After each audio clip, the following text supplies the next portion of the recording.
Hello and welcome to another episode of the Uncommon Energy Podcast. On this week's episode, we'll be chatting about the end of an era as rotation has occurred. We'll move forward from the Sword and Shield block onto the Scarlet and Violet era of the Pokemon TCG. We've got some updates to chat about in regards to Pokemon organized play, League Cups, some TPCI interactions, some new posts from the official Play Pokemon Twitter as well. We'll, of course, have Guess That Flavor Text, everyone's favorite segment of the podcast. And then we'll be chatting a little bit more about rotation, talking about the early meta, talking about TCG Live, everyone's favorite online trading card game, and all that and much, much more. My name is Chip Ritchie, joined here as always by my friend and co-host, Azul GG. What's up, Azul? How we doing, man? And how was your week? Doing pretty good, Chip. Yeah, had another week of competing at Fort Wayne. Went with the Reggies at Fort Wayne. Didn't have a great showing overall. The group did okay. Grant managed to place into a top 8. Almost got a little bit further, but unfortunately hit the Gudra in top 8. I heard it was close. We did play the Bad Drago. And we also played the basic fire energy as well to help, get off turn one attacks a little bit sooner. And that was actually super good. I almost actually wonder if there should have just always been a basic fire grass energy in Reggies for like a really long time because it does increase your odds of like getting off a turn 1 or turn 2 attack. Even if you don't play the bad Drago, just with the good Reggie Drago by quite a bit. So I actually just wonder if that should have been included in the deck like from the start because it was actually really, really good. And of course, it does really help to actually attack with the bad Drago as well, which requires grass, fire, or fire, grass. I forget. Yeah, grass, fire. So yeah, played Reggies. I hit 3 Gudras in day 1. I actually tied 2 of them and was gonna be winning game 3 was winning game 3 in both of the sets, but you can't really finish 3 games in that set if you both take a game, so my record ended up being pretty poor overall. Didn't make day 2. Like I said, it was cool to see Grant make, another top 8, with the Reggie deck, and I was kinda fine with the deck choice overall. I think, though, like, if I coulda gone back if we were ever gonna play Lugia at a single event in this format, I think this would have been the event to play Lugia. Lugia numbers are super far down. It was, like, 22%, I think. Yeah. So if I coulda gone back and, like, switched playing Reggie for Vancouver and then, like, playing Lugia for this final event, that would have been, like, ideal. But it's hard to predict it, hard to call it all together. Yeah, but it's fine with playing Reggies. Unfortunately, a lot of Gudra, but still had a good weekend. And yeah, I just got back the other day. We're uploading the cast a day late because I got back so late from Fort Wayne, and I'm already getting ready to leave again this weekend for EUIC. So just kind of the tournament competition grind kind of never stops. But yeah, how was your week in Fort Wayne, Chip, doing all the casting stuff? It was good, yeah. I was in Fort Wayne this weekend as well, doing the casting like Azul said. It was a little sketchy at first, honestly, because not just for like mostly we talk about the trading card game broadcast and stuff on this show, but there's 3 broadcasts happening every regional weekend. There's the trading card game, the video game, and Pokemon Go competitions, which all have their live streams and stuff. But all the casters have gotten like pretty close over the course of this last year, working all these events together and stuff. We always have like a caster dinner. We get together, we chat all throughout the week and stuff leading up to tournaments. So there's like a good bit of camaraderie between all of the casters, which is great and cool. But a lot of the casters for Fort Wayne had like really bad delays because there was a really bad storm that hit the Midwest and through Fort Wayne kind of specifically. There was actually like a tornado warning Friday night in Fort Wayne. I don't know if you got woken up by your phone going off or something, Azul, or if you guys were already Mm. still up or um yeah, there was a bad or not yeah, it was just a bad storm. And so a lot of flights got delayed. And so there was at least one caster from all 3 games that was not there at the start of the show Saturday morning. And so we had to kind of adjust with that, but that's okay. It's part of live production. You're going to have things like that go wrong.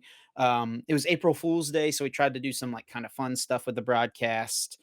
We all wore giant pins as opposed to like the normal regular size pin. Didn't say anything about it, just wore them. And we actually had a fun caster showdown planned that we didn't get to use because there wasn't ever pretty much the only time we can do a caster showdown is if a round ends in like 25 to 30 minutes and then we have time to do one. If not, then it's really hard to do one because we don't want to cut into like the actual tournament, right? And we're not going to like hold up the tournament for us to do a silly little caster showdown. But what we were going to do since it was April Fool's Day is we were going to shuffle together two different standard decks, just like normal competitive standard decks, just shuffle them together and then randomly deal out 60 cards into two stacks and have players play the two decks against each other and just like see what would have happened. It would have been absolute chaos. It would have been hilarious. Maybe we'll still do that at some point in the future, even though it won't be April Fool's Day. Um, it could have Always been next some year. fun though. What's up? I said always next year potentially. Always next year, yeah. If I don't know there's if a we'll have a tournament on April on Fool's April Day, Fools. though. Yeah. But yeah, it was good. It was overall a fun tournament. I actually kind of liked, I don't know, like Fort Wayne's not like a super flashy or exciting city, but I kind of just like the, I don't know, low key vibes of a town where there's not much going on. So I don't know. It was fun.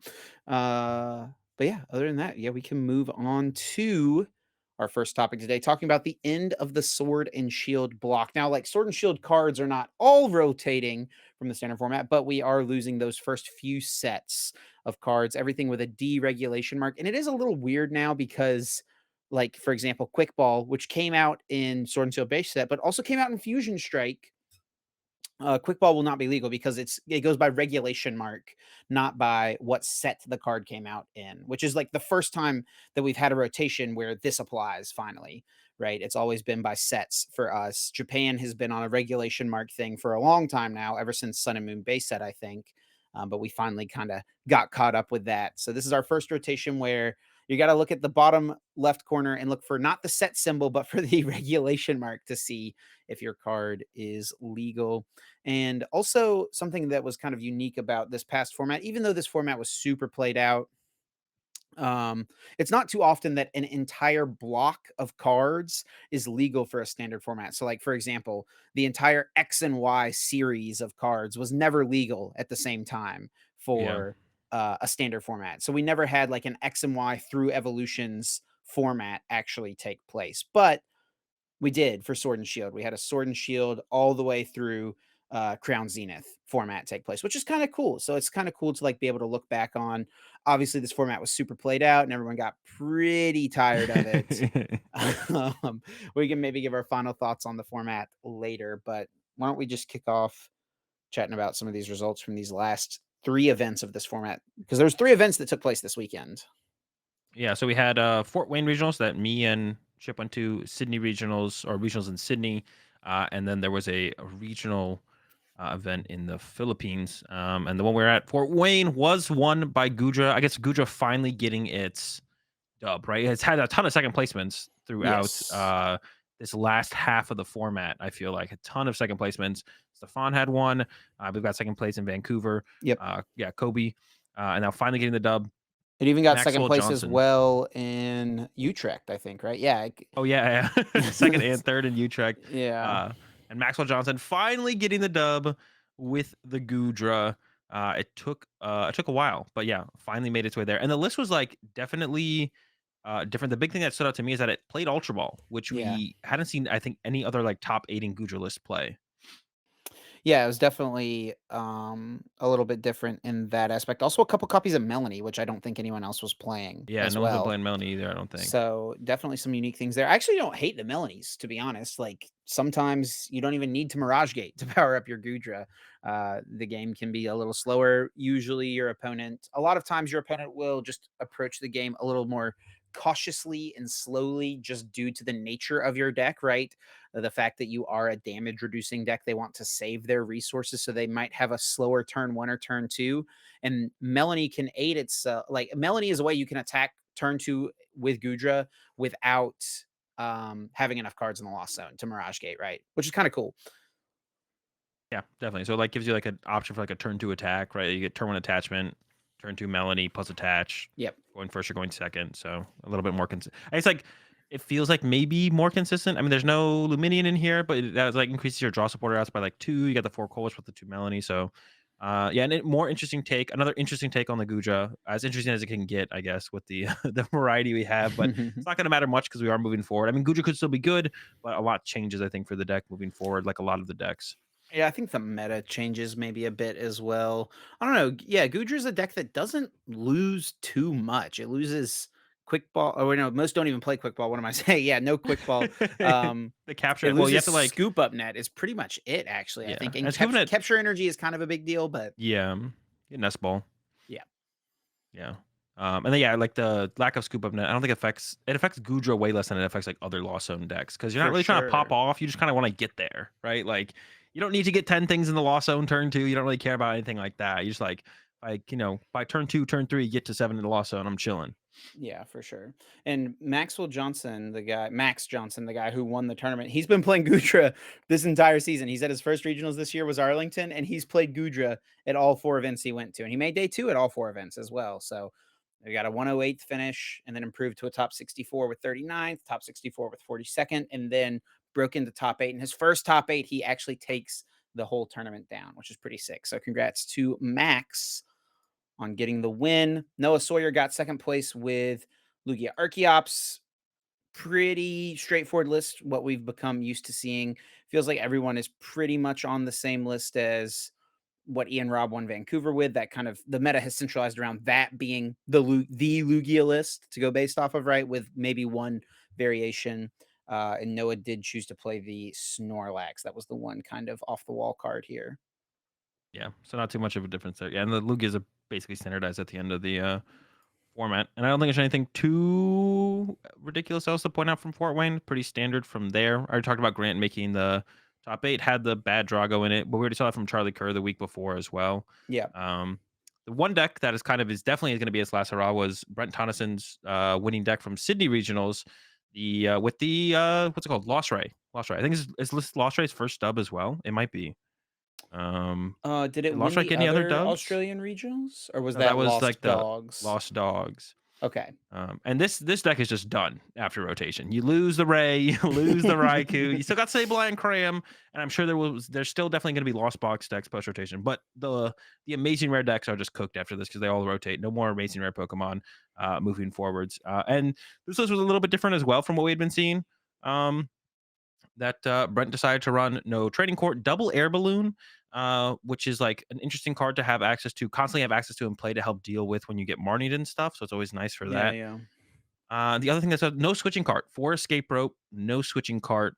I think those are like the main things that kind of stood out to me. But yeah, Lost Ray or Raikou Ray, Lost Ray, yeah, finally getting its finally getting its dub as well. I'm pretty sure it hadn't won any of their events up to this point, but it got close.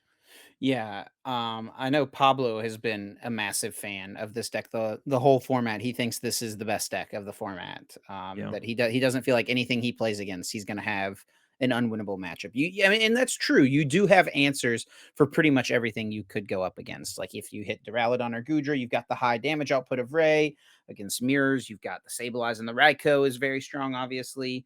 Brent did have double boss in here, but double boss has become pretty much standard here at the end of the format in Lost Box decks. It feels like everyone moved to the two boss. Um, and then, yeah, Raihan, just such a powerful card to get you back in energy and get any card out of your deck, any combo piece. And in a combo oriented deck like this, very, very strong. yeah, definitely. And then second place was Jeremy Lim with the Lost Dogs deck. So Lost Dogs still doing well over in Australia. Once again, not going to be a viable deck anymore. But yeah, the Lost Dogs, which we saw win the last major tournament in Australia. And also Matthew Burris also made top eight with the exact same 60 as Brent. So the Yeah. list in general doing very well, not just Brent. Another one in there with Matthew Burris. Yeah. Lost Box in general doing really, really Yeah. well. Well, after we hadn't seen Lost Box do well for a while, right? Like it'd been a while since we had seen Lost Box, and now 4 of them in top 8 out of Australia to Yeah, but close the out the last time format. it did, like, really had a huge impact on the top 8, it was in Perth, which was, it got That's 1st, 2nd, and true. 8th. So, I mean, just down under, they really love Lost Box, I guess. I mean, it's a powerful deck, right? It's a powerful deck. It's Yeah. got so many options, and when you put it in, hands of really good and capable players like Brent, Jeremy, and Matthew, of course, it's gonna have good results. We do Yeah. see Shane Quinn here in top 8 with the Vikavolt top 8. One more time for the Vikavolt, another deck that is not going to exist post rotation because Vikavolt itself rotates. Yeah. So last hurrah for the Vikavolt. Arcdura in top 8 as well. We're gonna still have all the pieces for Arcdura going into rotation. It's not gonna probably be as powerful because Lugia won't be like 30% of the format, but Yeah. it could Hyper still be Potion does played. rotate, which could matter, but It's we even true. had some lists here at the end of the format that were moving away from Hyper Potion, right? Yeah, with the catchers. I Yeah. don't know how good that actually is, but yeah, cutting back on everything, trying to add some catches in there. More gusts to chase the chops down once they make their way into play. So the Yveltal never gets set up against the Lugia. And there was a couple Lugias in top 8 as well, 2 Lugias in top 8 there. But the final regional to take a look at was in the Philippines. Adrian Velasco with the dub with the probably the most off the wall, off meta deck of the three. The weirdest deck in the top 8 of the three as well was with a Flaffy box, which isn't like a new deck, but you know, definitely not a deck you expect to see winning tournaments consistently for sure. Yeah, you gotta do a double take every single time you see this one, right? But it is cool to see, and I do think it has a solid Lugia matchup, and if we look at this top 8, it's a lot of Lugia. So I'm assuming Adrian was able to dodge the Arceus Duraludon, which is probably the worst matchup for the deck of the decks here Yeah, in the top 16. does have a Um, Raichu, but just one, so it definitely feels like it'd make it. But does have double ordinary rod. I guess on sure. that on the other side, it only has 3 Flaffy, so you can't even set up like the quad Flaffy board up against Arc Duraludon like you'd like to. Yeah, the thing that was most interesting to me about this list is that there's not a lot of supporters, draw supporters specifically. It's 4 research, Mhm. 1 Serena as the draw supporters, and then 3 bosses orders as well. So no Marnie, which is, some count of Marnie had been pretty standard in this deck up to this point. And there's also only a 4-3 Flaffy line. So um, I don't know. Seems like it was enough. The ordinary rods, if one of your Flaffy goes down, you just boom, get it back. The Pukimuku, that additional draw power. I do like the Gormandize Snorlax actually a lot Yeah. in this deck. I think Gormandize is actually pretty good. And Pukimuku actually does make sense. It's kind of a silly little card, but once you get set up, you kind of just have extra level balls and quick balls kind of hanging around with Mhm. this deck. So I don't really hate the Pukimuku personally. Yeah, it is funny to kind of compare this list to the last list that did pretty well of the Flaffy box. I got like 17th at Utrecht. That list played 12 draw supporters. Yeah, yeah. 3 of them were Serena. I don't like to call Serena draw supporter because it's Sure. it's awful as a draw supporter. It's literally terrible in every situation. But It does it's say better to the draw word some cards. draw on it. It says Yeah. the word draw, so So it's funny to compare it 12 versus the 5 in this build. But yeah, the Snorlax kind of doubles as a draw supporter in a lot of opening hands. And then especially going first. And then yeah, the Pukimuku means you do have like a smaller deck overall. And even like the +1 scoop up net and heavier speed lightning energy as well. Like 4 speed lightning energy. The +1 scoop up net can also mean that you can use Greninja like an extra time during your turn. So it's kind of like this list is like less draw supporters, but the other cards you playing in place of those draw supporters kind of effectively makes you have like a smaller deck overall, right? So like higher chance of drawing into your researches turn to turn. And that really is the supporter you want to see is research. You're trying to research with this yep. deck, get energy in the discard pile. You got a lot of stage ones to set up. So but yeah, cool to see the Flaffy box, something a little bit more off the wall, get its dub. A lot of Lugia in top cut besides it, 3 other Lugias, Dura, and some Lost Box did well here as well. Yeah, really cool to see the Flaffy box. Probably one of my favorite decks to play, honestly, from this last format. I really enjoyed playing the Flaffy box. But yeah, that's the results. That's the last 3 tournaments of this format. We're moving on. Scarlet and Violet is here. Finally. Yeah, finally. Because we have had this format for a while. So, I mean, this is the format we've been playing pretty much since LAIC, which took place Thanksgiving weekend. So back in November, and we're in Yeah. April now. You mentioned this is the first time that we've played with an entire block in a standard legal format, but Japan always does it, right? I don't Japan think always, so.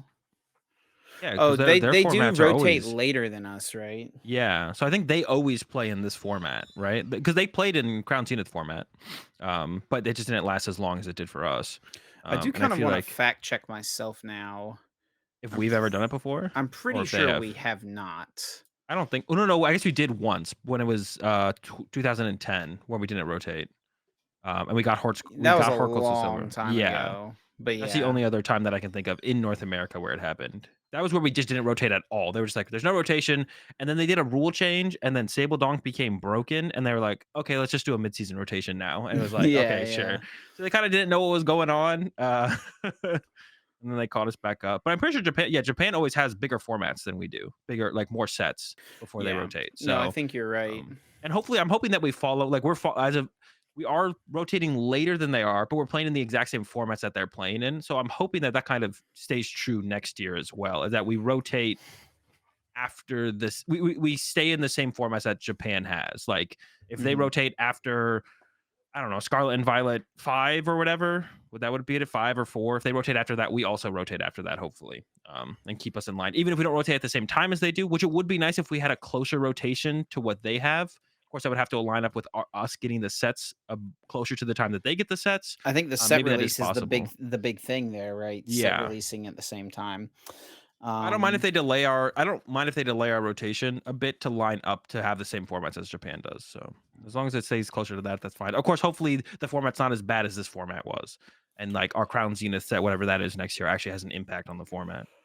Yeah, so it's kind of interesting because um, I've seen a lot of discussion about this format, and looking back, No, it was do awful. you do you think you so you really think Yeah. it was just awful? It was a It is terrible, terrible bad format. format. When you have a deck like Lugia that you can't even like no deck was ever like maybe you had like a slight advantage, but no deck was ever truly advantaged against Lugia, I feel like. And that's like a problem. And then even the I decks that mean, like is that could not the hard beat case it. for decks like, Lux Chomp back in 2010, right? Like, is that not the case there that Lux Chomp was just the best deck and no deck had a favorable matchup? It could beat Lux Chomp, but it never had a favorable. Is that not true Um for like, maybe I feel what like a in lot of the 20? matchups were closer back then, like across the board. My thing with Lugia is that like the only deck that truly had like a like if it would be nice if throughout the meta that you could like sometimes pick up a deck that just had a really favorable Lugia matchup and you could do well because you didn't just lose to everything else, which is like Quad Weezing existed and Quad Weezing basically did auto win Lugia, but Quad Weezing sucked against everything else, which is really really bad. Against like Mew, it was like an auto loss against Lost Box. You're like 50-50. Like, so it was impossible to ever pick up Quad Weezing and actually bring it to a tournament. So it'd be nice if there was like a deck out there that was actually like 90 or 80-20 Lugia that you could pick up throughout some of the metas that happened in this format. But it But felt I like there don't was know never if an that's opportunity to do like that. for like if you, I think back on just like all the best decks of various formats, like the formats that people like too. So back to like, I don't know, 2017 NAIC format, right? Was there a deck you could pick up that auto won Drampa Garb? I don't know if there was, to be honest, but I don't think that format's as good as people think it is. Because I think Dremel was way better than. I think Dremel was like by far in a way the BDIF, or maybe Espeon Garb, one of them. Okay, But so yeah, I think all right. Well, let me ask you this: favorite format of yours, like from the last 10 years that and you've you know, played. to be What do honest, what do you part of think? But to be honest with that, part of that might be that the formats develop so much quicker, and this format was around for a longer time, so See, it that's what did get I stale. think. But I don't think this format was that like good at all. Like it I was don't just like a think. bunch of decks struggling to try and keep up with Lugia, but nothing ever could compete against it. I don't think this format was amazing by any means, but I don't think it was as bad as it feels right now. And I think it is in large part because we have played it for so long. We're just kind of I don't tired of know. it. I mean, to me, one of my and I think this comes from you. You've always said your favorite Pokemon format is the next Pokemon format, right? Whatever's coming Yeah, up next. When you what you enjoy the most about the Pokemon TCG is looking at the new set, finding new strategies, and trying to implement them and find new creative decks, right? And I think that's like what makes trading card games unique is that they're always changing every few months. You get new sets, you have new yeah. splashes, new impacts to the meta, right? Um, and we just didn't have that, right? For 6 months, we got Crown Zenith, added two relevant cards. RIP Radiant Eternatus, that's the third, didn't count. Um, so yeah, I don't know. To me, it almost feels more like it was a little bit too played out. Now, am I going to build retro decks from this format? I don't No, think so. I saw a lot of people saying that they wanted to. I don't know And why. that it is kind of an interesting thing as well because so we talked about build it like the block format, right? That has become a pretty popular way for people to build retro decks as opposed to building for the world championship formats, which is how I personally have chosen to build my retro decks. Is I usually just pick a format for the world championships that year and build decks for it then. A lot of people nowadays do block formats. So people will build Ruby Sapphire through Power Keepers, RSPK, the EX block, right? People build Yeah, that format. That's a really popular one. Diamond and Pearl through Arceus. Arceus, I think, is the last one, right? People build Diamond and DP block formats. So that's become kind of a popular way to build. More recently, though, like XY block, Sun and Moon block, and even Sword and Shield block. I don't know that I see too many people doing that. So maybe we're just still a little too close to those formats existing, right? I haven't really seen black and white block either, but maybe we'll get to a point where I mean, I do think it's kind of cool though that like 10 years down the line, if someone wanted to build the Sword and Shield block, there's so much tournament data for them to be able to pull and build decks from, right? And if you Yeah. look at the decks that did well through this tournament, like there is a pretty decent variety. I mean, we're looking at like 15 different possible archetypes, right? I mean, 6 of those are probably Lost Box versions, but um, that like you could build and theoretically build a format with, right? Yeah, definitely. Yeah, that might be part of it as well. But I don't think I'd ever want to go back and like play old format from like this this era. One of my favorite actually old formats. Like now that you were talking about like older formats, like past 10 years, like Heart Gold Soul Silver was always I always enjoyed that format, even though there was like it wasn't like that good, but like and there was like stuff like reversal in the format and stuff. I still like going back and playing like those type of decks. I don't know, maybe it's just because I like primes a lot or something, but I was a big fan of Heart Gold Soul Silver.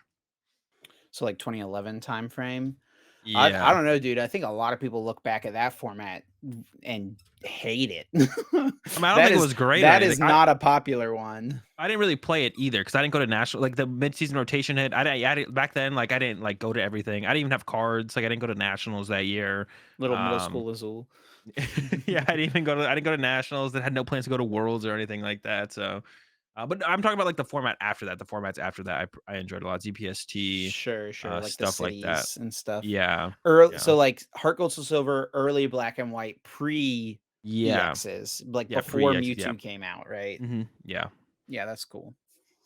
Yeah, I've heard that. I have actually heard people saying that they do enjoy that format. A lot of yeah. I baby like that. flips though, I think, right? A lot of baby donk, like Tyrogue donk was It was less of it once the black and white stuff came out, if I remember correctly. There was like okay. less of it. Sure. No, it's still pretty relevant, I think. Yeah, I don't really remember. But we had catcher at that point, though. I think so that like took part of that made it True. less relevant for sure. 'Cause we got catcher in black and white, right? It was in Emerging Powers, so it was like the second or third black and white Okay, set, if I yeah, remember right. yeah. But yeah, I enjoyed those kind of that format for sure. But yeah, maybe we'll look back. I don't think I'll ever look back on this format and be like, okay, if someone has old decks to play with, they're like, yo, I got the 2023 Silver Tempest or Crown Zenith format. You want to play? I'm like, nope. You got anything else? like, You got I'm gonna go back anything and play else? this. Yeah. I mean, even though you won an internationals in this format, you don't think you'll ever look back and want to play Lost Nope. Box again? Nope, he's done. No, not really. Maybe in this format. Maybe in this format, I'd want to go back and play Lost Box. We'll have to wait and see how this one feels. Lost Origin, Lost Box was pretty cool. But even like NAIC format, I don't want to go back and play NAIC format, even though I want a Well, tournament. yeah. Well, that format really sucked. That That format format was was way worse than this terrible. format. Yeah. There was Yeah, no terrible. variety there.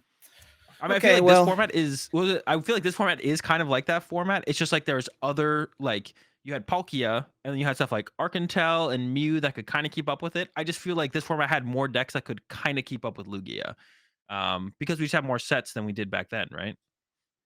yeah, but it's not Right. much. I mean, there was still a lot of sets legal Yeah, for but we've only added. We haven't rotated like from NAIC to now. We didn't rotate ever. We just but there added was more more than sets. enough like I mean, stuff that's doing well now like I don't know. I mean, I guess That's a what I'm lot of the saying. stuff Like, doing well now. The really only thing would be like Eternatus, I guess.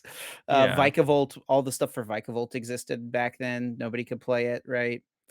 yeah. I was gonna say Um, how the meta kind of shifted was like we just had more and more sets. So like Lugia was the dominant 30% deck, but there was like such a bigger mix of everything under that that now it's like possible to play stuff like the Vika Volt and I don't know Arctura or whatever. I guess Arctura was played back then as well, but you know what I'm saying. yeah. A little more Reggie's. Well, Reggie's got gift energy, I guess. But yeah, you know what I'm Yeah, yeah. saying. Reggie's got a lot better when Gift Energy came out. All right. Well, I think we can put a nice little bow on this format and move on and not Never talk talk about about it it again. again for a Yep. long, long, long time. Yeah, hopefully ever. Hopefully ever. But yeah, next thing we want to talk about is just organized play updates in general. A couple things to talk about. The first thing I want to talk about real fast, to kind of just go over it one more time. Hopefully the last time. Is we talked about the Makani situation last week, and I think quite a few people took mine and your opinions incorrectly, I guess is the best way to put it. We maybe didn't word the way we kind of thought about it as best as we should have. to just kind of rephrase kind of our thoughts or my thoughts at least on that. I think Chip follows most of my opinions on this as well.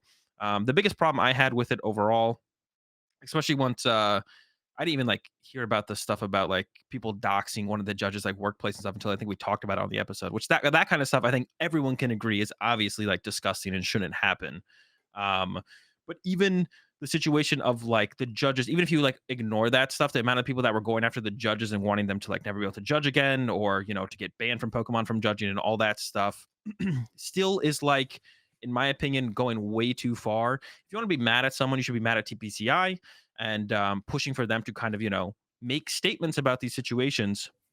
Because for all we know, maybe Makani did lie, right? I'm not saying Makani did lie, but what if Makani did lie? And then people are all out here, being mad at the judges that handled the situation for Makani and wanting them to be banned and all this stuff. And Makani, lied the whole time, right? I'm not saying Makani lied. I don't think Makani did lie. We even saw like from the tweet from Alex Shemansky saying, what Makani said.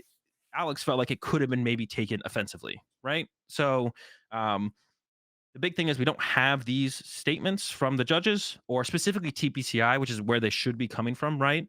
Um, so that's who you should be mad at. You should be mad at the judges because we don't know the full story. You should feel bad. It's fine to feel bad and sympathetic towards Makani's situation. And we even saw like a GoFundMe was put together, and a ton of people helped out Makani with that, and it was great to see that be super successful. And I think that's good that that GoFundMe for Makani was super successful, and that a lot of people were sympathetic to Makani's situation. I was personally sympathetic to Makani's situation, but I don't think we should be attacking judges, and people should be calling them out. Especially when like people got one of the judges wrong, right? One of the judges that wasn't even involved in the situation was called out, which is like once again that's like a super unfortunate, disgusting situation that people are going out of their way to like just call out random judges without even confirming who the judges were that were involved in the situation. Then people are doxing one of the judges' workplaces, being like, "This is the work." Like that's like super disgusting, unreasonable behavior. But even if you bring it back a little bit, and you're still just asking for the judges to be permabanned and stuff, it's like you don't know the full situation. No one can know the full situation, so you shouldn't be going after the judges until we hear that side of the story.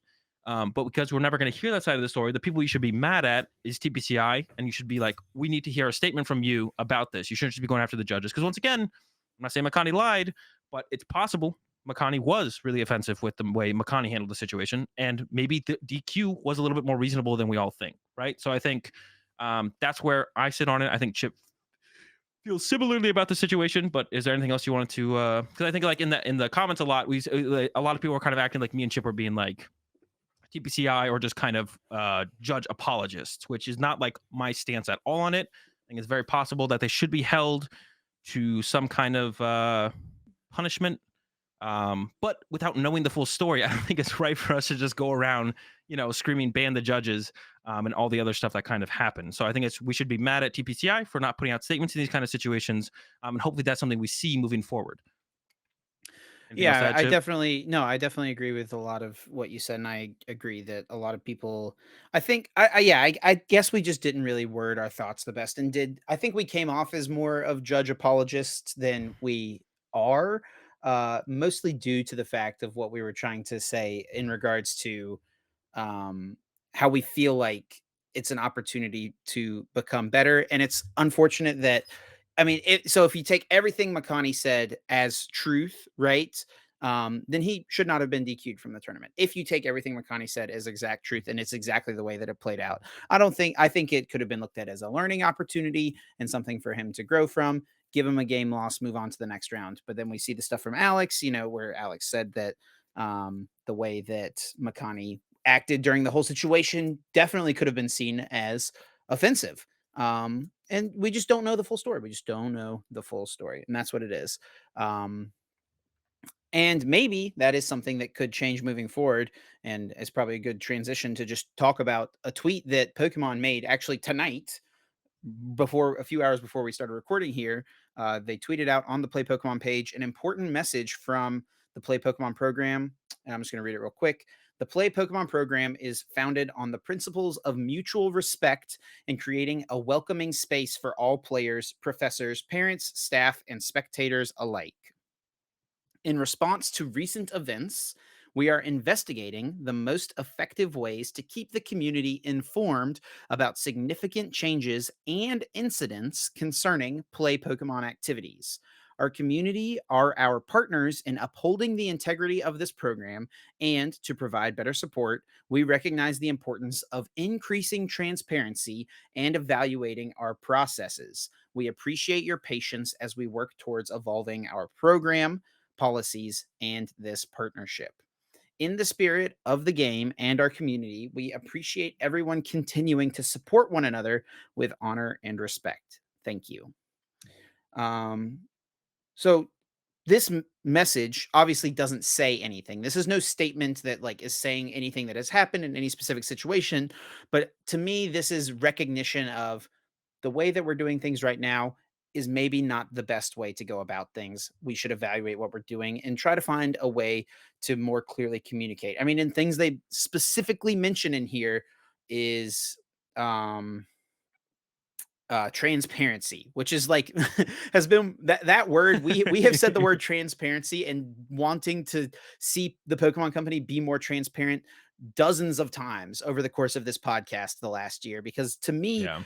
an increase in transparency would just solve so many of the community's complaints and issues, just like keeping people filled in, keeping people in the loop of what's going on. And change does not come easy, but maybe we're in the early steps of something like that happening. And one more thing, Azul, before you hop in, we titled last week's episode "The Biggest Thing to Ever Happen to the Pokemon TCG." And that was before it really, really blew up. The situation with Makani really hit the mainstream, like to the point that my Yeah. mom texted me an article that she found online that said, "Do you know?" And she said, "Do you know about this?" And it was a link to just some article on some website about Pokemon player DQ'd from tournament.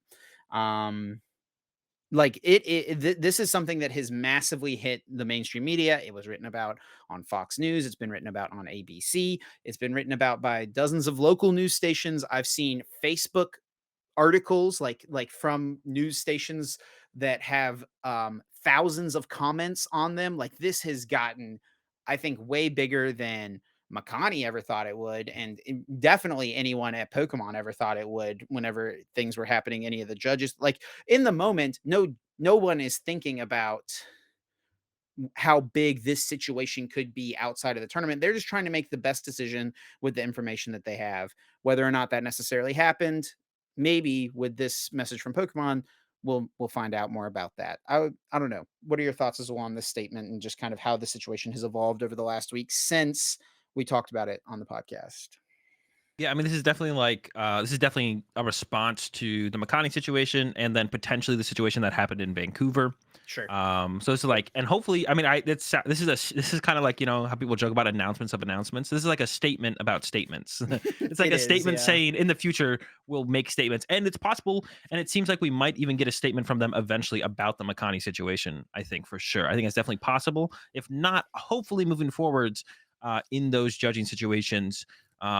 We will get those kind of statements. And it makes me think like, is the Makani situation something that had to happen for them to actually realize that they need to be making these kind of statements moving forwards? And is it something that had to happen, right? The way things evolve in throughout humanity, like something bad has to happen for to be like, okay, to make sure that doesn't happen again, or it happens, or we can respond to it better.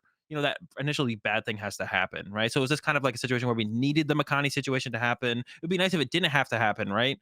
But it almost feels like maybe we needed the Makani situation to happen so that way Pokemon moving forward, would take this approach. Yeah. Like if the Makani situation ever happens, do we ever get this comment from Pokemon? Do they ever plan to hopefully be more transparent with things moving forward? I don't know. So maybe it is kind of, I guess at the end of the day, it's always going to be like one of those like silver lining things.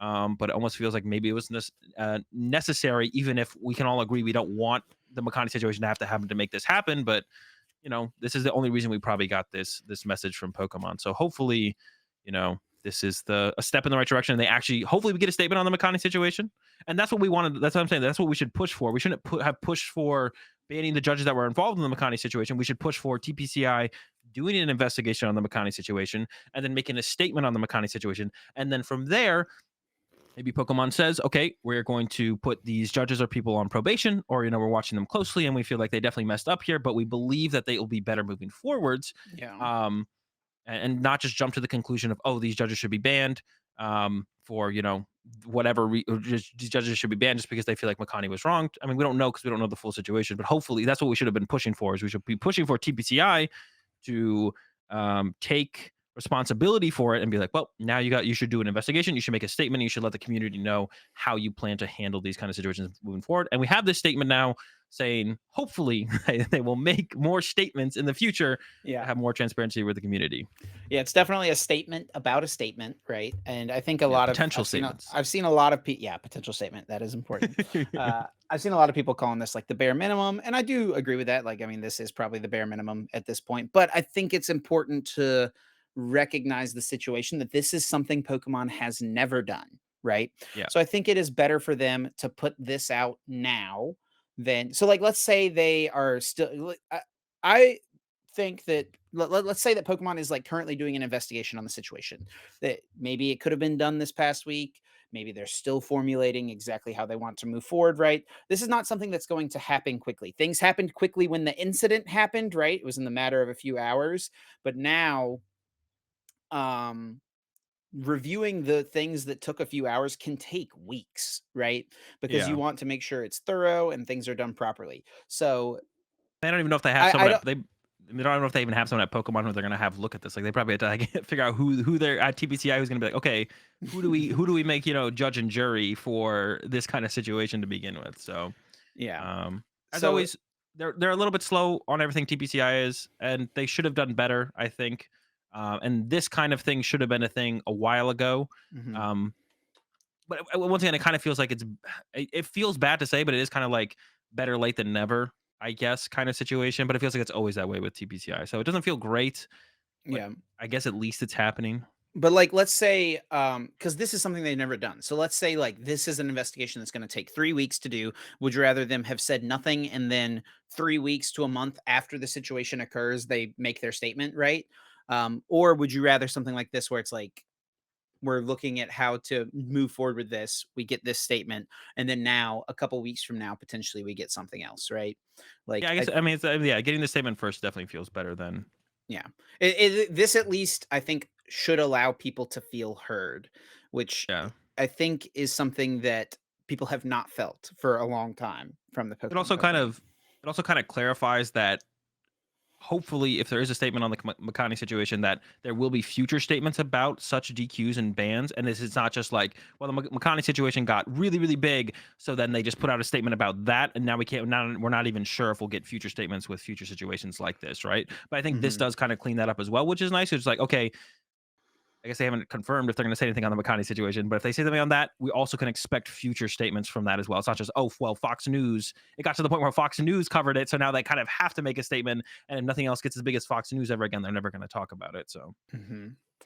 And with I assume this was in a reaction to this, to everything that happened with Makani. I can't imagine that a lot of these things were planned moving into Fort Wayne, but there was actually like a pretty decent presence from TPCI at Fort Wayne Regional. So, like, the regional championships, for those who don't know, are not run by the Pokemon Company themselves. They are run by individual tournament organizers who are contracted by the company, the Pokemon Company International, to run these events. There's always a few Pokemon Company International people at all of these tournaments, but at Fort Wayne this past weekend, there was like a good bit more than normal, and even Dave Schwimmer, who is the head of organized play, like I think like the senior man, like Dave Schwimmer has been at the Pokemon Company since like the early 2000s. He's like one of the original people of organized play at the Pokemon Company. He was at this tournament, and yeah, he's like, Schwimmer is him. That is he is him. Yes, he he is is him. him. And Kiernan actually even made this post. If you guys don't know who Kiernan is, he's very, very vocal about his criticisms and opinions and things that he thinks could be done better with organized play, which is fine. Like, I think that's not a bad thing at all. Yeah. And he even said that he met and had a very nice and reassuring conversation with Dave Schwimmer today. This is from this past weekend in Fort Wayne. He even said, I intend to conduct myself a little more carefully online, at least in criticism of events, knowing that they are listening to us. Change is coming. It just isn't immediate.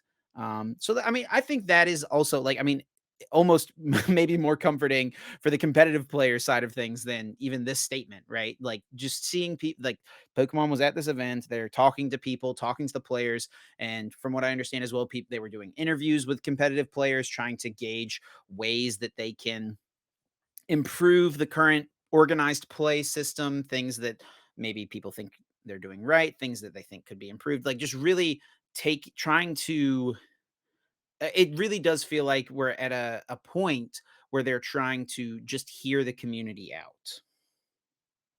Yeah, it definitely seems like a good thing, right? It's really hard to tell because like I feel like we've had moments in the past where it's felt like I remember way back in like 2013 someone got hired for Pokemon who was supposed to be like their new, he was supposed to like help bring Pokemon to the modern age. I remember like meeting him and talking to him in like 2013 2014. He's like they're not even on Twitter, we got to get them on Twitter. He's like talking about all this kind of stuff like bringing Pokemon to like the modern age of where everyone else is in the world. And not a whole lot came of that. And we see something like this, they're talking to players, Kiernan talking to Schwimmer, probably the crossover that no one expected in 2023.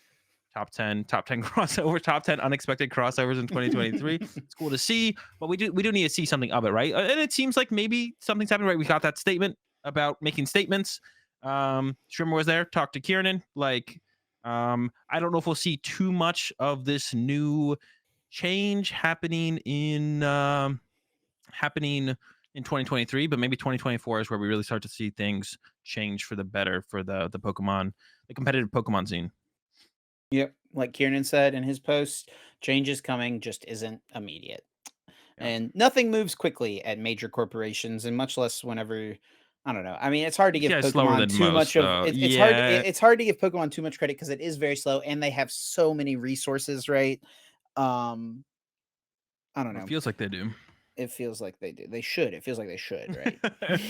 Maybe it doesn't feel like they do, but it feels like they should. Yeah, it feels like Um, they should.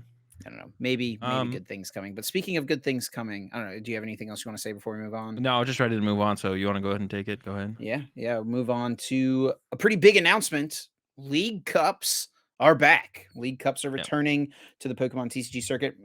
Really, all in-person events. I think there's going to be VGC. There's a new Pokemon Go setup happening as well. Also, League Cups and League Challenges for competitors of the trading card game. So, if you don't know what League Cups and League Challenges are, they're part of the organized play tournament series where players can earn championship points to help them qualify for worlds at their local stores. And stores are able to run up to one league challenge per month and one league cup per quarter. League challenges award championship points up to 15 for first place. So not a ton of points, but if you win a few, they stack up and any little bit can help it can help people get to their goals, right, and help them get to their invite. And then league cups can give you up to 50 championship points for getting first place. There will be a best finish limit of 2 for each of these tournament categories. Are they combined or is it each? It's each, right? You can Yeah, two challenges, two cups. Yeah, 2 That's challenges, what it 2 is. cups to count to your world's invite. So if you win 4 of your local tournaments, you can get up to 130 points towards your world's invite, which is, I mean, when 350 is the mark, we're getting here to the end of the season, pretty massive for players. We've talked about League Cups a little bit before on the podcast, talking about like, will they come back? Will locals come back? Are locals coming back? And we didn't think they were. I did not think they were. I thought once we Yeah. got to this point that there was no shot they came back for quarter four, but this is a situation where I am glad to have been proven wrong because league cups are back. Yeah, I'm glad to have been proven wrong as well. I think like local terms are such a big deal for like growing the game, and it's actually crazy how big the game has grown post COVID or throughout COVID without the assistance of local tournaments. It can only get like that much bigger potentially from local tournaments. I think we are seeing a little bit of people. Maybe the numbers of regionals, and I mentioned this like a last episode or a couple episodes ago. Like, I don't think regionals are going to see as big of an increase as we did over the last season and a half, because a lot of people are traveling to more of these major tournaments because there's no locals to go to, right? So as far as getting championship points for your invite, or just kind of scratching that competitive itch and wanting to go to, a competitive Pokemon tournament, can't do it locally at all. So I bet people are going to 2 to 3 more major tournaments than they normally would have if locals are around, right? So I think that's one of the reasons for these super high numbers at these major tournaments. I would love to be proven wrong and to see like the major tournaments continue to push for bigger and bigger numbers next season. But I think we'll probably see a little bit of a plateau going to next season, and maybe an increase from there once locals start back up consistently throughout the whole season. But yeah, good to see locals back. And yeah, going to be definitely a relief for a lot of people, pushing for those last couple points for their invites for sure. It's going to help a lot with that. I personally probably won't attend any local events at all. Are you going to be hitting any up, Chip? Yeah, it just depends on which ones happen in my area, how close they are.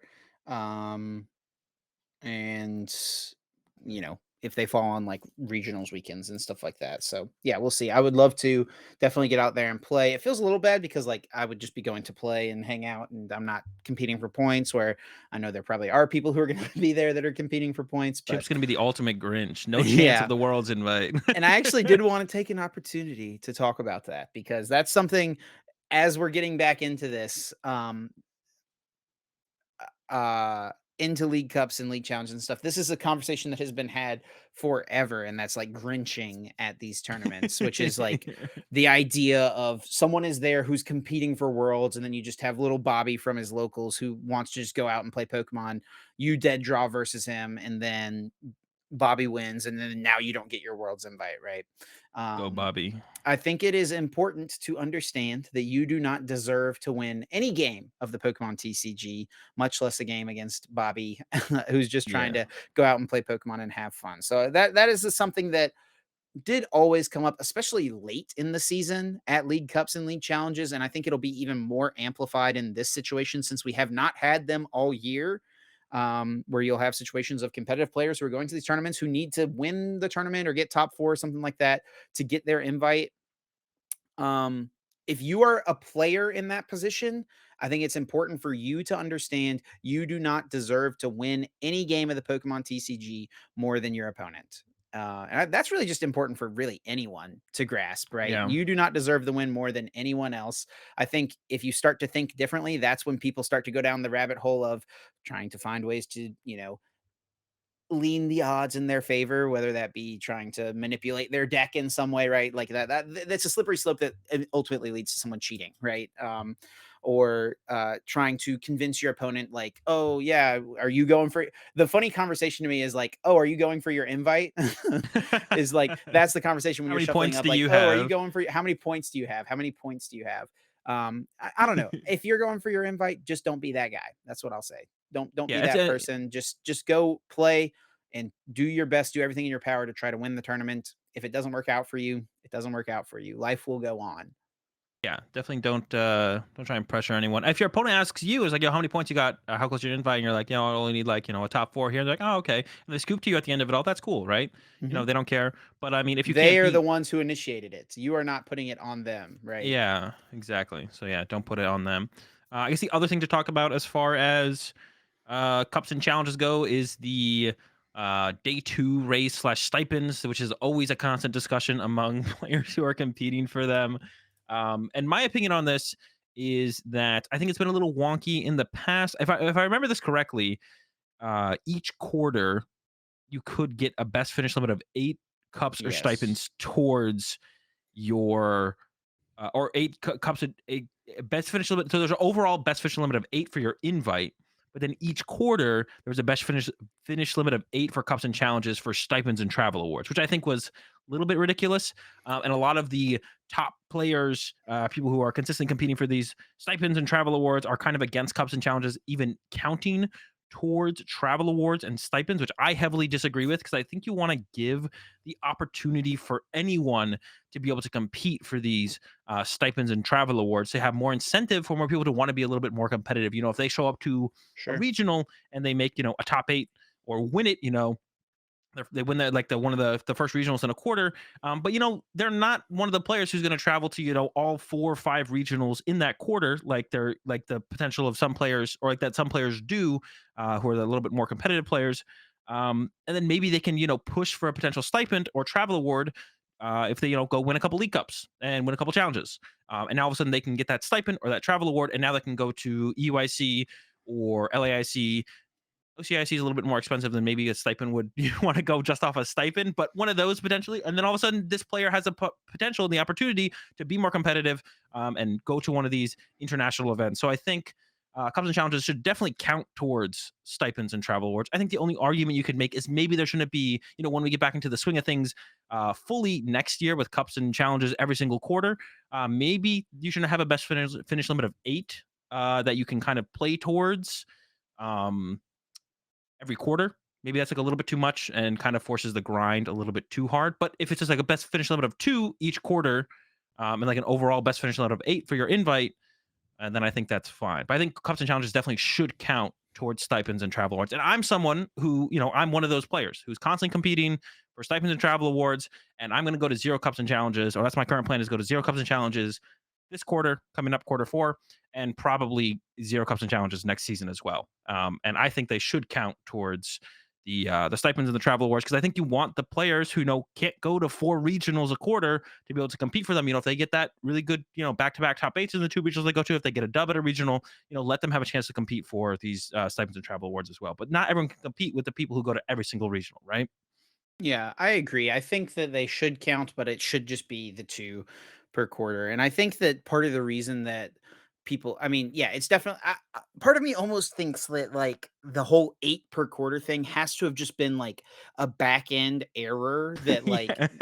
just didn't That get was like it's just ridiculous. accidentally got applied, and then by the time it came up, it was like, "Oh, too late. This is just the way it is now." And, like, because I just can't envision how someone in organized play could think that forcing the top end of players to compete and try to get 8 finishes for this local series of events while also trying to go to regionals and internationals was a good idea. Yeah. Um I don't know. I just hope that it was a mistake, and it's kinda crazy that if it was a mistake, it didn't get corrected and fixed, but Yeah. this is the life we're living right now. Maybe that's one of the things that they heard people talk about this weekend. Maybe it'll I don't know. Hope wishful thinking probably, but Yeah, we'll have to see it. We'll have to wait until we see what the system looks like for yes. 2024. Yeah, So yeah. this doesn't really tell us anything that they said at a best finish limit of 2 right now. It tells us like nothing about how many cups and challenges you'll have a best finish of, if the best finish limit of in 2024, or Yep. how it could like change with the stipends, travel awards stuff. So we have no clue until actually 2024. But that's definitely a big discussion amongst the top players that most people don't care about overall, to be honest. Yeah, It's a most really good people thing just that see cups and this as challenges are an back. opportunity of a way to get 130 points towards their invite now. So I Yeah, mean, if definitely. you're someone who was starting to feel like, oh man, I got a lot riding on NAIC, I've got 250 points now, and I've only got one more regionals I'm going to. I got to get top 8 to make my invite. Now you have an opportunity, right, to realistically get there. Or like, maybe you could have realistically gotten there between one more regionals and an AIC still, but now you just yeah, there's more of an opportunity. And one player I Definitely. do want to shout out, James Arnold. I saw him talking on Twitter how he started this weekend with 0 championship points, and he's decided now he's going for his invite. I think he got excited about some of the card reveals we've seen recently. He's an Yeah. old school player, loves the comeback mechanics of Iono and the new Scramble Energy type card, React Energy, whatever it was. I don't remember exactly what it was. They got Okay. revealed. That's basically Scramble Energy. Um, so yeah, maybe we'll see if James can get there on his invite. I think that would be pretty cool to see if someone could start with 0 points and get their invite. And he did get points at this weekend's tournament. I think he got either 30 or 40. I don't know exactly. I think he got 40, but it's pretty cool. I think it was, yeah. I think James has done it before, so I'm pretty Yeah. sure James has done it before. Quarter 4 invite. So we'll see if James can do it and Yeah, do I it again. Would actually definitely be pretty cool to see. I did talk to him about it this weekend because I wanted to clarify because it's kind of a cool story I'd like for us to maybe potentially follow this year. But it was in 2018, and he started quarter 4 with 40 points that he had gotten earlier in the year, but he'd like only played one tournament. But he got over the 40 points necessary for the invite. So he got all amount of points required for the world's invite that year in quarter 4. Which is pretty cool. So we'll see if someone can do that. Maybe someone else can do that too. Be pretty sweet to see. And I think with cups and challenges coming back, it does give someone an opportunity to maybe push who is someone like so this there's also a class of people who played earlier this year, got 150 points, felt like 500 was just unfeasible and decided not to play anymore, right? Yeah. Now all of a sudden, it's dropped to 350. We've got cups and challenges coming back. We might see people push for their invite a little bit more.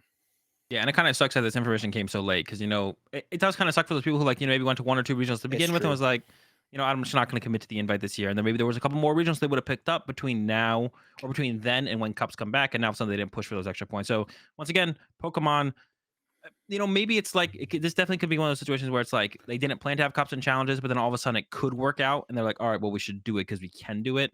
I would like to believe that instead of them knowing, for the last 4 months that they were going to announce that cups and challenges were coming back for quarter four. It'd be nice to believe, but Pokemon is always really slow and untimely and just poor with communication. So who knows? But at least they're coming back. Of course, it's always better to know things sooner than later. Hopefully, this isn't too late for too many people. And then I guess one other thing we could Oh just yeah, we're mention gonna talk really about this. quick. We didn't talk about this a couple weeks ago when it happened. Um, This could be one of the reasons. This could be the reason why locals have all of a sudden are coming back now. So go Yeah, ahead. so for those who don't know, at regional championships for the last, forever, and Yeah, even at forever. local events for forever, Pokemon uses a tournament software called Tom. I don't know what Tom actually even stands for. Do you know? Like, it's probably like Tournament Tournament Organization organization. Oh, it's literally Management. right there in the Oh, tweet. on this tweet. Oh, Yeah. Tournament Operations Manager. Yeah. Nice. Is or Tom for short is the software that they use to pair people, run the events, calculate resistance, calculate top eight, all of these things. Um, but during the pandemic, like during the time where there was no in-person events, they rolled out this new software called Pokemon Events Manager just to local stores. So stores who were still running unsanctioned Pokemon tournaments, but just like their local Pokemon tournaments, right, would start to use PEM, Pokemon Events Manager, PEM for short, um, and there was just a ton of problems with this software. People getting paired in the wrong division, people getting paired multiple times around, people not getting paired into the tournament at all, even after playing 2 rounds. It's like round three, boom, they're just not there anymore. Just like unfathomable problems that just did not make any sense. But at the regional championships, they still used the tournament operations manager Tom to Yeah. run the tournaments because PEM was just not quite ready. And there's now this theory. So, like just a couple of weeks ago, Pokemon sent out an email to all tournament organizers that they were scrapping PEM and going back to Tom, going back to the way things were. If it ain't broke, don't fix it. Let's just roll with Tom.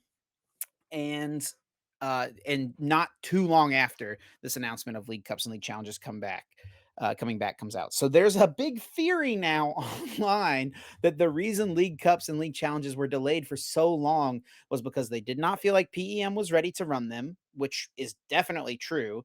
They did not feel like PEM was ready to run the tournaments, and they were unwilling up until this point to go back to Tom. Now, it is just a theory. There's no confirmation of this, but I don't know. I don't know. Is it evidence that's there? I mean, there's definitely reason to believe that this could be true as well. Does line up pretty conveniently, right? Like they scrap Tom officially, or they scrap PEM officially. And I just want to I actually just want to say, like, it's extremely embarrassing that PEM did. I heard about PEM pre-COVID. Um, so I heard about that being a thing pre-COVID. At Yeah. NAIC that year. The one that I forget who won. Was it Stefan again? I think the one that Yeah. Stefan won. Yep. Yeah, I heard that's where I heard about PEM for the first time, and I think it is extremely embarrassing that they couldn't get a tournament software together. And I think we'll talk about live a little bit later in the cast.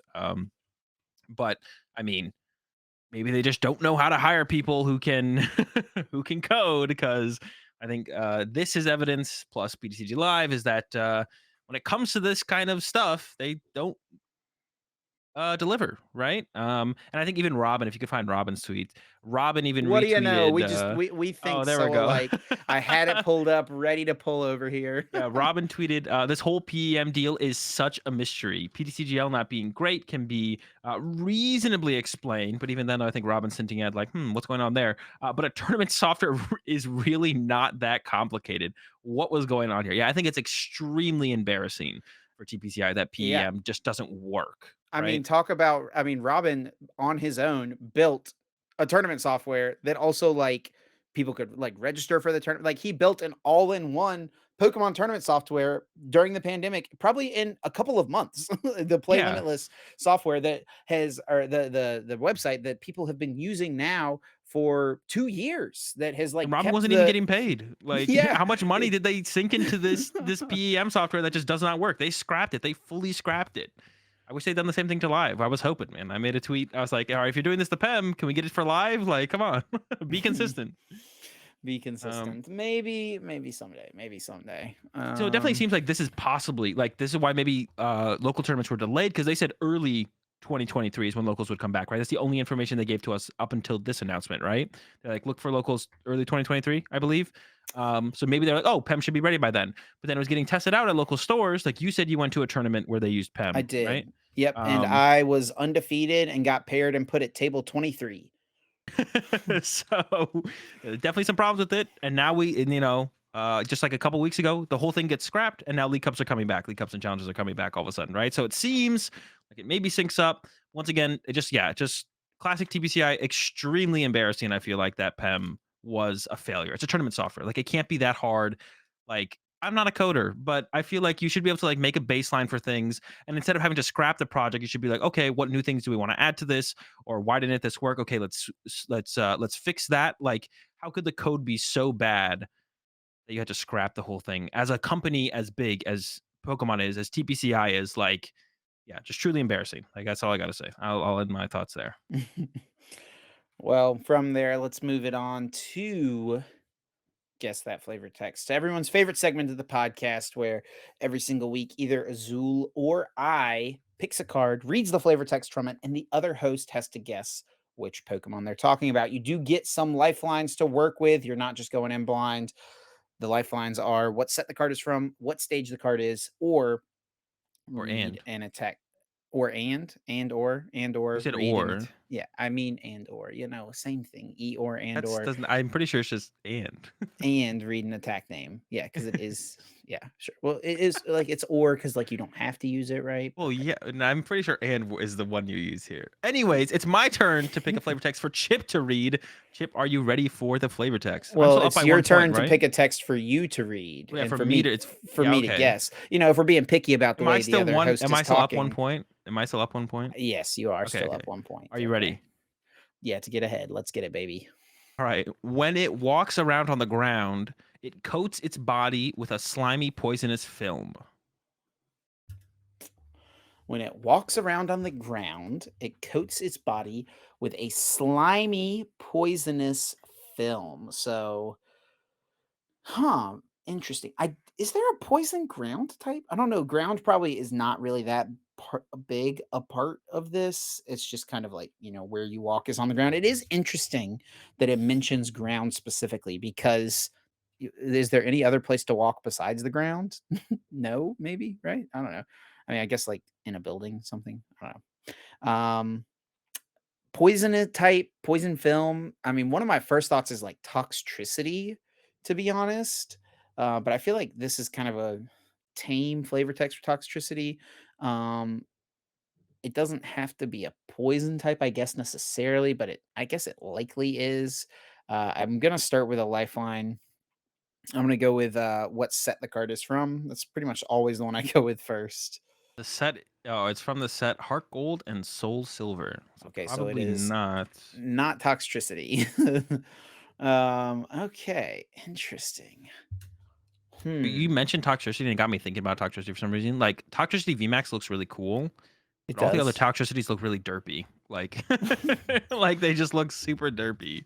He's It looks he's like some he's a kind of cool like guy. punk He's a rock emo, star. yeah, punk emo, like rocker vibes. But Toxicity VMAX just looks kind of cool. Okay, sorry, yeah. No, no, you can keep talking. Give me more time to think here. All right, Want so to I'm use another thinking lifeline? it's likely a Gen 2 Pokemon, I would say then. What poison types are there in Gen 2? When it walks around on the ground. So it's not Crobat because that doesn't walk. Use its wings to walk, maybe. It has feet. Yeah, Does it? little tubby stubby toes, right? Let's go with what stage the card is. It is a basic. So it's a basic poison type Gen 2 most likely. Uh it's a little too early for it to be Wooper. Paldean Wooper is a poison type, but regular Wooper I think is just a water ground type. But could Wooper coat itself with a poison film? That actually would kind of make sense. Like, what if this is not actually a poison type? Is there I kind of think there is a Wooper as well in Heart Gold Soul Silver base set. It is Heart Gold Soul Silver base set, right? Not like one of the other Heart Gold Soul Silver Yeah, sets. yeah. Heart Gold Soul Silver. Um, I mean, if I guess and get this right, I'm ahead. So I don't think, will an attack name actually even help me here? Is the question I'm having. I'll go ahead and use the last lifeline, read an attack name. We'll see if it helps me. Tail Whip. I'm going to go with Wooper. No shot. He got it. Dang it! I should have locked it in. Dude, how did you get to Wooper? That's just Dude. so ridiculous. I'm just too smart, buddy. Come on. You just Wooper. tied I me had up. it right. I had it right. I was like pretty sure once I got to that conclusion it was Yeah, it, how but did you get to Wooper though? because he's a little ground type, he walks around, he gets a little poison film, everyone knows Oh, of that. course. Yeah, I forgot about that. Everyone knows that. Well, I was thinking about what poison types are there. I mean, I pretty much talked through my thought process. What poison types are there? And I thought Yeah. about Wooper, but I was like, oh yeah, that's not a poison type. Paldean Wooper is a poison type, the new Wooper.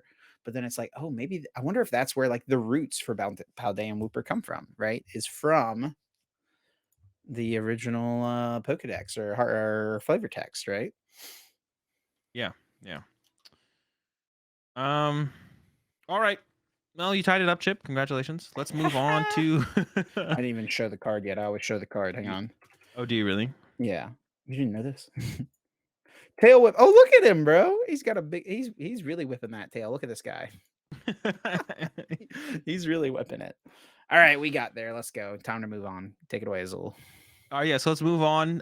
Talk a little bit about rotation. We'll talk a little bit more about it in the next episode when there's a little bit more to, kind of unpack as far as like what the meta and the format looks like. I played some live for the first time. I think I've opened up PTCG live within the last year, but it's been like a year since I've actually sat down and actually like, played.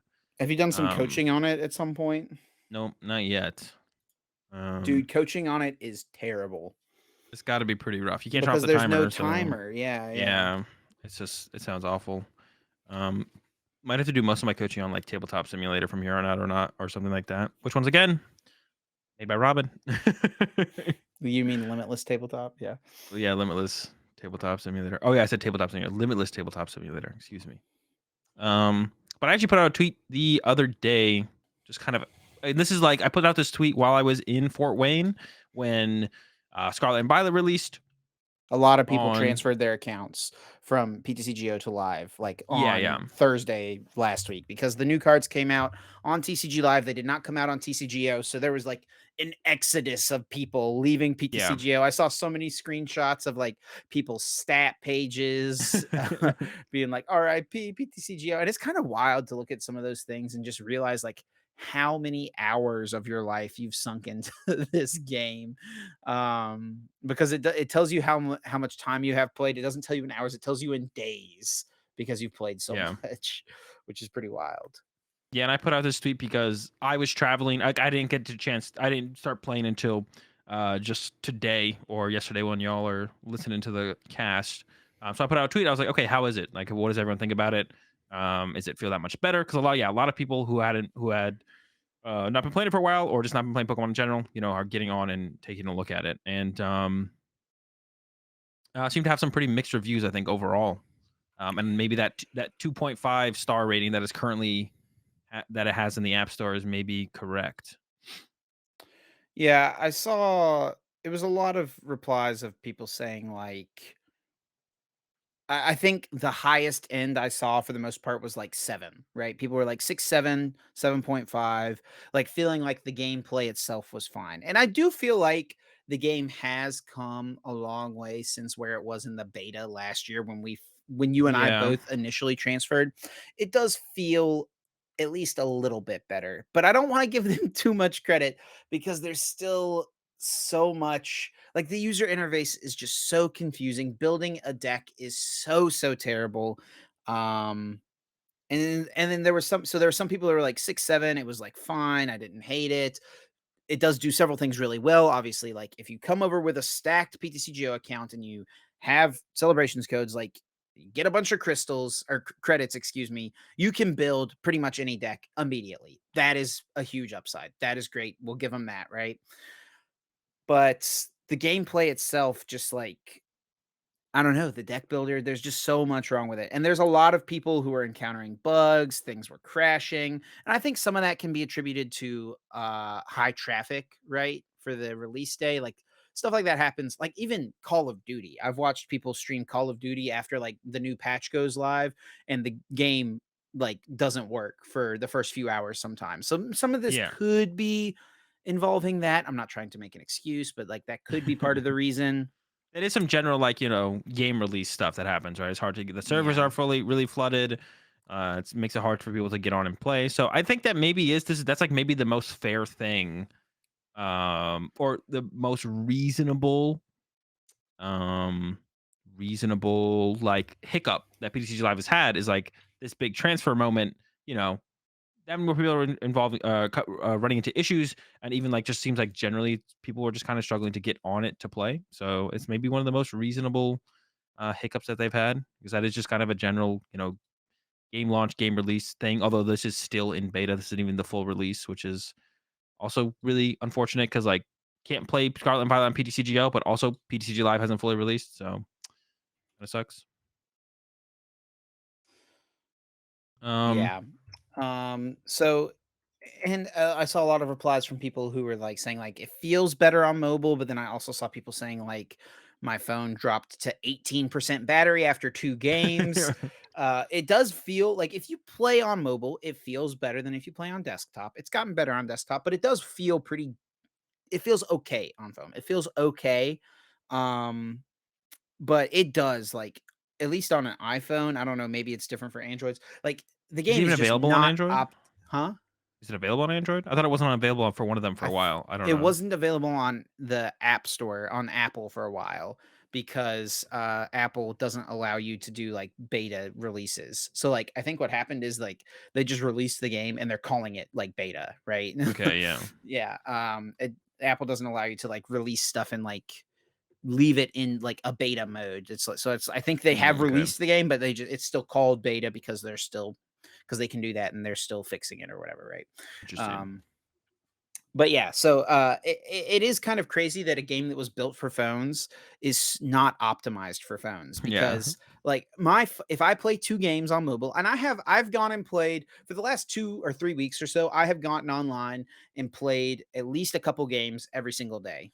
Um, to do like my little daily challenge to get the crystals. And after 2 games, my phone is hot. Like it is, it is like almost concerning how hot my phone gets, which is just absurd that a game that is built for mobile was not optimized for mobile devices. yeah. It's like the game isn't gonna crash your computer if you play on it. Besides, if you run into a bug, right? Like it's not like it's super intensive on your computer, but it looks terrible and it feels super unintuitive with a lot of like the energy attachments, placing damage counters, all that kind of stuff using abilities. And it looks pretty ugly as well as far as the resolution on stuff. And then all that stuff is good for mobile, but then it's like it also just like makes your phone super hot and it takes up a ton of battery. Like it takes a ton of the processing power of your phone, right? Or Yep. all of it. So yeah, now that I've had a chance to actually play some of PTCG Live, yeah, on the computer. I haven't played any on the phone yet. I don't plan to because like, and also like, even if it is better on the phone, that doesn't take away from the critiques of it on the PC, which I've heard some people say. It's like when sometimes I'll complain about stuff and they'll be like, "Oh, but it's good on the phone." It's like, well, that doesn't really matter if it's still bad on the if it's still bad on the desktop, it doesn't matter if it's good on the phone, right? Yeah. Um, so it looks ugly. I think it's super ugly with the just kind of the resolution of everything is like super jarring sometimes. The one thing, yeah, like it's if you mouse over a card, it'll look great. But if the cards are on your opponent's field or your field or on the field in general, or a card gets played out of the hand, it like comes up in front of your face on the screen, which is fine, but it's like super low resolution. It just makes no sense. Yeah. Everything is just super ugly if you're not mousing over it. All the cards are super ugly, and it's a little bit jarring. The one thing that looks really good is the new animation they've done for taking the prize cards. It looks super clean, looks super good. It's no longer the big flashbang. There's still like a little bit of a flash that happens after you draw a prize card, which they should just remove. I don't know why that's still there. But once you draw your prize cards, it shows you the prize cards. They look super ugly, super bad resolution on those, and then they go to your hand. So like the resolution of everything is just messed up, and it's just awful. And I don't like they. Should, I can't understand how that isn't fixed yet.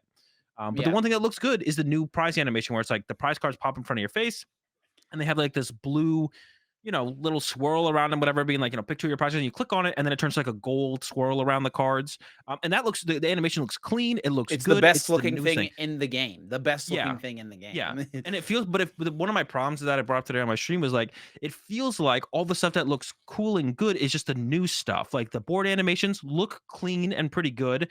The animation around the prize cards that they just added looks clean and pretty good, but they haven't fixed any of the stuff that looks terrible, that we've had complaints about for the longest time. None of that has been fixed, like at all. Like the resolution of the cards still terrible. Yeah.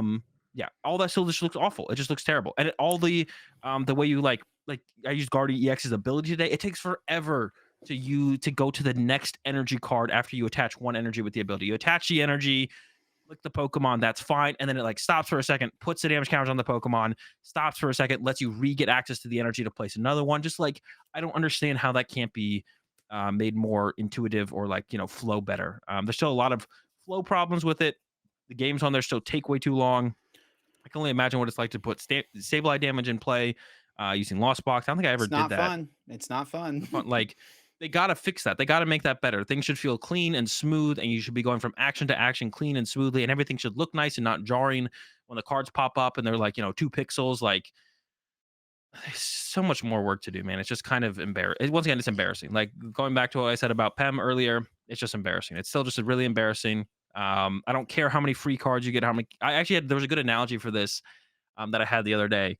I feel like the Pokemon community is brainwashed into thinking PTCG Live is fine because they get free decks, right? When you open PTCGO and you have PTCGO for the first time, it's like if you got a bike, all you got was the handlebars, right? When you open PTCGO for the first time, all you got was the handlebars of the bike. And you had to go to the scrapyard and you have to put the rest of your bike together yourself or whatever, right? Now every other game nowadays, you get the full bike. But PTCG Live gives you the full bike, but your wheels are squares.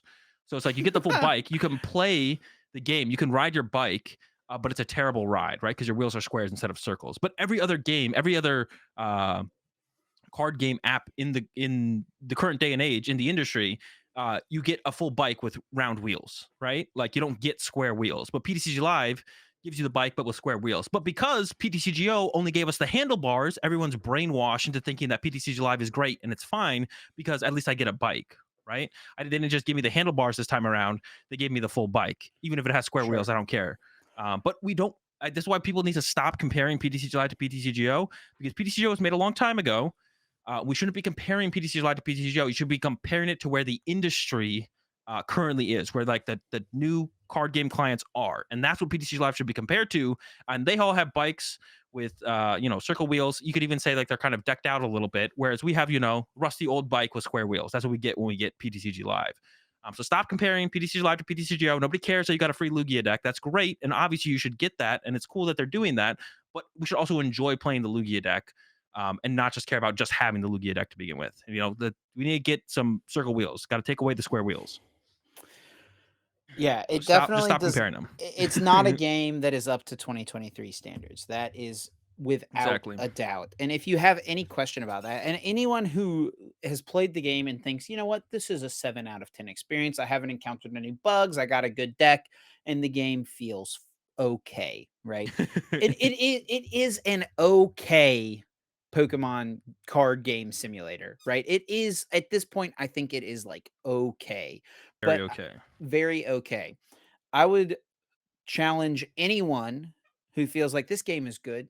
You know, I'm fine with the way that this is. Please go download and play one game of Yu-Gi-Oh! Master Duel, of Magic Arena, of Marvel Snap, of Hearthstone, a game that was made 10 years ago. I'm serious. Play one game of any of these card games. Even the One Piece on mobile, you can get a One Piece tutorial app. It's not even a full game. It's just a tutorial that walks you through how to play the game. I downloaded and played that last week after Jeremy taught me how to play the game. And it's like I did 2 actions, and I immediately thought it is unacceptable for PTCG Live to feel the way that it does. If this tutorial game, it's like an intangible thing that is, like, really hard to measure and, like, quantify in words. You just have to experience it. You have to play one of these other games. I've played at least a game or 2 on all of these other card games because I wanted to, test like just, we talked about like this not being up to a 2023 game. Like and Master Duel, especially Yu-Gi-Oh! Master Duel is like a beautiful game. The music is sick, the animations are incredible. It feels awesome to open up a booster pack. And like just playing the game just feels right, and playing a game on TCG Live just does not feel right. Yeah, when I played it today, I just was like, I just wish I could play Heart Gold or Scarlet Violet cards on PTCGO. I was just like, like it feels so much better, and PTCGO has so many flaws and is so far behind. The only thing PTCG Live has over PTCGO is literally just the fact that you get the free cards, right? Is that you get the bike, you don't just get the handlebars. But every game in 2023 gives you the bike. So stop comparing PTCG Live to PTCGO because that's what everyone in the Pokemon community is doing because they're brainwashed because they've only played PTCGO and PTCG Live. That's a perfect thing to say, Chip. Go pick up Hearthstone. Go pick up Snap. Go pick up what was the other one? The One Piece tutorial lab. That And one they I was like all feel. specifically like impressed with because it's And that's the just a thing that tutorial. yeah, It's that's like, the thing that matters the most, right? Is not the not getting the cards does matter, right? And that's just, it's something that you want to be able to do reasonably easy. And you can really do that really well in PTCG Live. Probably better than stuff like Hearthstone or even Magic Arena, right? You can probably get cards easier in PTCG Live than those. But the gameplay experience should matter the most because you don't want to just sit there and own every card in the format and be like, well, I don't want to play a game because it sucks to because well, it sucks easy there. because it sucks to play. You don't just want to sit there and be like, um, and own every card in the format. Be like, I don't want to queue up a game though because it's like not enjoyable to play the game. But I own all the cards. Like that's cool. I own. It's like it's not like you're not a collector. Like there's nothing to Well, collect on PTCG Live. and even Like if you were a collector, there's nowhere to go and easily look at your collection either. yeah, you can't even go and easily look at your collection. And then on top of that, yeah, like building a deck feels super bad compared to Oh my PTCGO. gosh, the Like deck it feels editor is fighting with the deck editor, I think might be the worst part of yeah, PTCG Live, to be honest. It makes no sense how to build a deck. And I've seen it's so so many hard. tweets as well this week of people being like, did my old cards, did they just not transfer? Because it's like hard to even find the cards that you Yep. own on TCGO.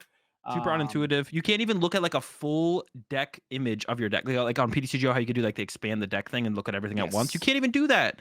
It's But you just know what's weird? mind You blowing. can do it on mobile. Yeah, You you can do can it do on it on mobile. mobile, but you can't do it on the desktop. It like why? Yeah. Why? Yeah, once again, that's not an excuse for it not to be able to be done on the desktop, is that Of you can do course it on not. mobile, which is so many times I see people saying that. But yeah, stop comparing PTCG Live to PTCGO. I don't care if you only got handlebars back in PTCGO. We should be getting a bike with round wheels in 2023 on PTCG Live, but that's not what we're getting. We're getting the bike, and putting the bike together is a hassle through the deck editor. And then once you get to go ride your bike, it has square wheels when you actually queue up a game. Like, stop being content with mediocrity in the current day and age. If this came out back in 2010, that would be sick. This PTCG Live would be revolutionary, right? Back in 2010, it would be insane. Yeah, PTCGO was revolutionary back when it came out. I don't forget when it came out, but in 2011-ish. 2023, everyone has a decked out bike with round wheels, and us in the Pokemon community, too many of us are content with square wheels and a rusty bike, right? Like just because we got handlebars for PTCGO doesn't mean we should be settling for a rusty square wheel bike in 2023. So I would really like to see more people kind of pushing back against PTCG Live, and because there has to be a point where TPCI either goes further with making sure the game gets done right, or if we're lucky enough, maybe it would get scrapped. I doubt that'll ever happen at this point, but we want to hold them accountable for what is reasonable in 2023. And if too many people, I feel like if too many people become content with where PTCG Live is now, because you got your free Lugia deck, I get it. That's great. Cool. You got your Lugia deck. But if too many people become content, I feel like they might not push hard enough to actually make it, a reasonable product. So, all right, let's end our PTG Live rant there. Of course, you got to get through it, but let's talk a little bit more about rotation. We had a couple big online tournaments. The late night tournaments happened, and those are like usually the biggest online tournaments that we've had so far. And yeah, how'd they end up?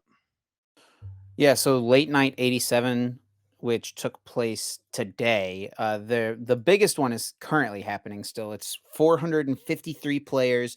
This is the one that took that's 88, which is still going on as we're recording. 87 took place during the day. It's the one that's like the European time frame. And yeah, just looking at the metagame, I mean, there's a lot of Lost Box, a lot of Gardevoir, a lot of Miraidon. I mean, this it's kind of like the decks that you would have expected. Lost Box being the highest play there. But when we look at the decks that won the tournament, there's actually two Lugia decks up atop. So I don't know. I mean, if you're tired of Lugia, looking forward to rotation here we are. It does look quite a bit different, though. I mean, we talked about this, I think, a little bit, but yeah, it is the single strike engine setup of Lugia V Star. And Azul, I know you when you played on your stream today played this deck a little bit. What were your kind of thoughts when you were playing Lugia single strike, especially coming off the lens of um coming off the lens of the Lugia V Star the way it has been for the last 6 months? I mean, it definitely feels like a more enjoyable deck to play against and to play because it doesn't feel like you're some broken deck that nothing can kind of make a It's a comeback. I little feel like more you're playing Pokemon. fair, right? It's a Yeah, little it more definitely feels a fair. little more fair, but it is very good. I think Lugia is actually very, very good. It was definitely I only played 2 decks today, the Guardy EX deck and Lugia. And yeah, Lugia felt really, really good. Guardy didn't feel terrible. And I tried out a build with like heavy researches to just try and set up more aggressively. I basically gave up on the Lost Box matchup with the list I was playing, which maybe is bad, but maybe it's not worth actually taking for Lost Box as Guardian. You just kind of hope they don't hit him. But the Lugia felt great. Lugia felt insanely good. So still really good, and it only gets better, right? We've already seen some of the cards that are going to be coming out in the future. Lugia only gets better moving forward. Of course, we're going to get more special energy and more different options for attackers. So yeah, Lugia will only get better moving forward, and it definitely still seems like it's solid right now. Hopefully, it's not the BDIF and it's just another tier 1 deck, but definitely feels like the best deck I've played with so far. And then it's kind of interesting looking at this top 8 from this tournament because it's 2 Lugia Archeops and then it's 2 Gardevoir Mewtwo. So this Mewtwo. Yeah, is there's a kind lot of of I was unique looking at the here. lists in this tournament earlier, and I was like, let me just get like a normal Guardy list to kind of work off of initially, and let me import that into PTCG Live. And it was like Guardy Mewtwo Union, Guardy Mewtwo Union, Guardy Mewtwo Union. I was like, is everyone playing the Mewtwo Union and Guardy? Where's a normal Guardy list I can work with? But yeah, people all about that Mewtwo Union right now. Yeah, which is pretty interesting. I mean, Mewtwo V Union does have a bunch of like super powerful attacks, right? It does 300 damage. It spreads 16 damage counters. It also fully heals itself potentially. And I mean, I guess it synergizes okay with, refinement, discarding cards, right? I guess generally you Yeah, probably want to be discarding your energy cards though, so you can bring them back with Gardevoir. So maybe a little bit of conflicting information there.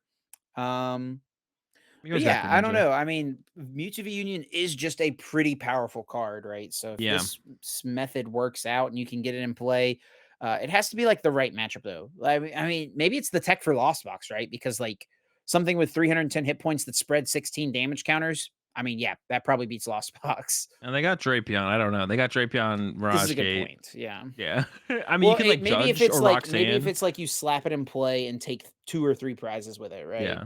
I mean, I don't know if you're gonna get 3, but yeah, you have Roxanne, right? So you go like Roxanne KO double comfy or something. Yeah. So I can see something like that. Yeah, I can see that being your comeback. Like you kind of just like for the first couple turns of the game, you're just using Zacian to get a couple prize cards, and then get to the Mewtwo plus the Roxanne, and then you make that comeback against the Lost Box. I could see that how you see that being how you play it out for sure.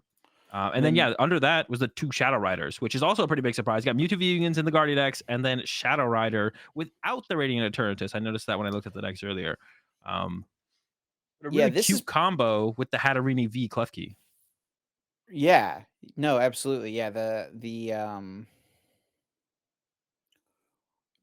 hit and run effect, right? Going back into the Klefki every single turn. Klefki is obviously very solid, and Klefki is also does not shut down. Like it shuts down most draw engines in the game right now. Does not shut down Shadow Rider, and Shadow Rider Yep. is just like a super powerful card. Like we haven't seen it in a long time because there's just so much stuff better than it. Like especially things like Mew that just hit it super hard. It's a three prizer, so it's really tough to want to play that. But like if this is a Pokemon that stays in play for a long time, you get energy on multiple Pokemon, like you're gonna one hit KO everything in the game. Yeah, no, Shadowrider's definitely always been like a really strong Pokemon. It was like the best deck in the format, arguably a while ago, right back when we had like Gengar, Yep. Mimikyu tag team. Now it's a little bit doesn't have the options that it had before, but like still like 320 HP. Being weak to dark isn't that bad right now, even though Drapion's a thing. Drapion's like not one hit KOing you very efficiently, right? You got to get 4 energy on the Drapion, so up against like the Mirage Gate build of Lost Box. It's a big commitment to get there. And you have like Judge and Roxanne and stuff to kind of throw them off it as aggressively as you can. And you do have like the Klefki Hatterini combo as well. And stuff like I would assume Miraidon's going to struggle to one hit KO your Shadow Rider. For the Mew Ah, matchup, you can do the Fan of Waves combo with the Shadow Mist. Or just kind of swing through them because your Shadow Riders are so big. There's no Radiant Pokemon in this list of the other list play Radiant Pokemon because you could definitely play a Gardevoir, Radiant Gardevoir. You probably don't want to discard your energy with like a Greninja, but like Radiant Gardevoir is definitely something that could be played. no, there's not. They have the Mawile in here, which is kind of funny. This little Mawile. But yeah, no Radiant Pokemon on any of these lists. I mean, I guess like all the Radiant Pokemon do get shut off by Klefki, so you wouldn't want to play like Radiant Greninja, right? Or Well, that only um matters in like the Lost Box matchup, though, right? I guess yeah, that matchup specifically. But I mean, that's a pretty big one, right? Yeah. And like you do want to push, you probably want to push Klefki against most things. Like you want to push Klefki against Gardevoir to shut off Zacian and Mew. You want to push Klefki up against Miraidon to shut off Oh, it also shows up Miraidon. Greninja, yeah. But I mean, once you So get into like the big back and forth with like Pokemon sure, swinging, or up against Mew specifically, I would feel like would be the main one to slow them down from getting KOs. Um, I think yeah. you'd want it.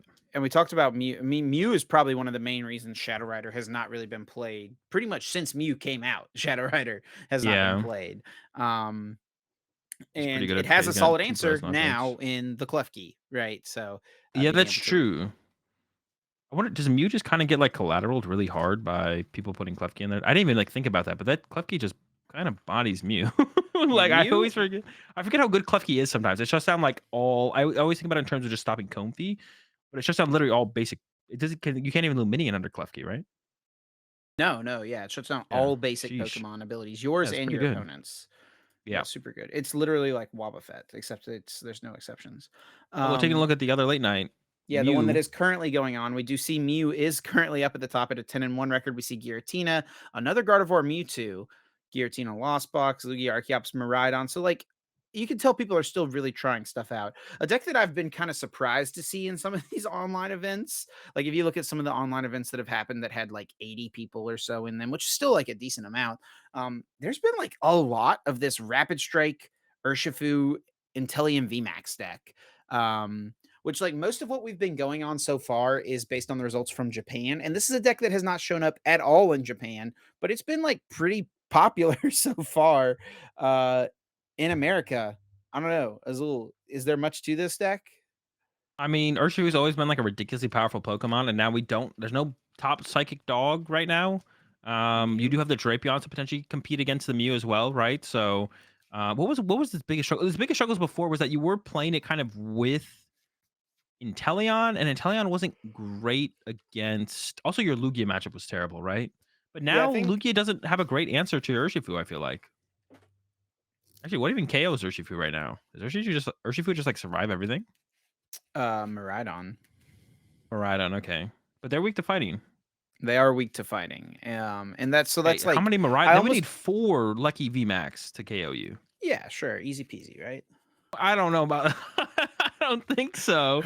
Yeah, Urshifu's was looking pretty clean. I mean, Mew KOs you, of course, but you have Well, your I your almost wonder if Drapions. this is meant to be more of an Inteleon deck, right? And then like True. Inteleon is weak to lightning, so when you play against Miraidon, you have Urshifu, right? I mean, I guess you're meant to like have both Okay. options pretty much, but yeah, Inteleon VMAX is another card that is pretty decent. Is it now finally time for it to get its moment in the limelight? Could be. Yeah. I mean, it's interesting. It's been a while, so it's hard for me to like kind of think too much about these decks and really think about how powerful it potentially could be. But And they got that's a lot what's of kind of fun options. about rotation, right? It's like not only do we have new cards, but cards that were in the format that made or in the meta previously, decks that were in Oh, the meta Guardy's got to be. It's got previously. to be hard. It's got to be tough to beat Guardy with this deck. Probably, right? Although maybe the Inteleon, I mean, you can work in enough, and you've got the Radiant Alakazam to move some damage around on the little guys. Metacham, Metacham. because they're like going down to like low HP to get big one hit KOs. Yep. Yeah, and You a can lot like of do some people, a juggle lot of the even. American lists do not play Emergency Jelly. That was like a Yeah, lot of the Japanese lists have been playing it. A lot of American lists do not. But I did yeah, I take the mean, there's jellies. still a lot going on, and still a lot to happen. A lot of changes to be made to our current metagame. I don't want to spend too much more time on it because we are kind of going long here. But I don't know. Any last thoughts on the meta, Azul, and we can wrap up the cast. No, I think that kind of all my thoughts right now. I mean, a lot of things seem decent. We got stuff like Urshifu and Inteleon doing well in these big online tournaments. Of course, that's never going to be too big of an indication of anything. I think it is cool to see like the both of these big online tournaments. There was like no Tina, Lost Zone Tina doing well in the first one. We look at the second one, Lost Zone Tina's all towards the top. So still a lot to figure out. I think so. A lot of stuff up in the air.